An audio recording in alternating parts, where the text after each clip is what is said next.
please. Okay. Just go one at a time. That's all you have to do. My comment is, Go ahead. did he leave? No, I sent him down because he was yelling. I really don't think Aramco gives a shit about the Palestinians, but that's... Nobody gives a shit about the Palestinians. Believe me. Least of all the Saudis. They call them gangsters. They know that they're losers. They've never raised a finger to help them. The idea that they're going to get some concession out of Israel that goes back to 67 is delusional.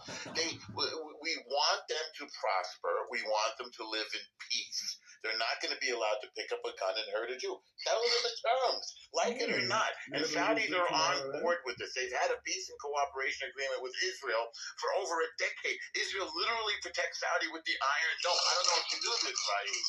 Israel literally protects the Arabian Peninsula with the Iron Dome against Iran. That's the IRGC. That's been going on for over a decade.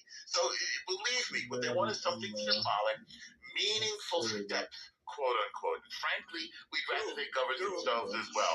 The only thing they can't have is to pick up a gun and hurt us. That's the only thing. Oh, who was next? He left.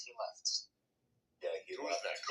It's a shame because Saudi will demand something, even not something that will they are a key country in the Muslim world, in the Arab world. They cannot ignore completely the Palestinian issue. It is dangerous for them. So they won't demand immediately Palestinian state, 67 borders, not all of that, but some direction for the Palestinians. And I am afraid that our government will not agree for anything. That's my concern. Okay, I wouldn't be that concerned. I think that there's very creative people in the U.S. government, very creative people in the Israeli government, some creative people in Saudi government. They'll figure something out. I think you shouldn't be too worried. They'll be able. There's enough to. It's win-win-win. Trump wants it so bad he can taste it. The Saudis want it. But let me give you a different take on the Israeli-Hamas war. Hamas is an enemy of Saudi Arabia as well.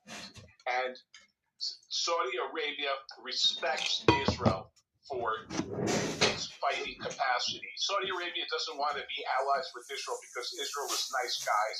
They want to be allies with Israel because Israel takes care of its enemies and doesn't and puts them to bed, so to speak. So I believe that Saudi Arabia respects Israel for fighting Hamas.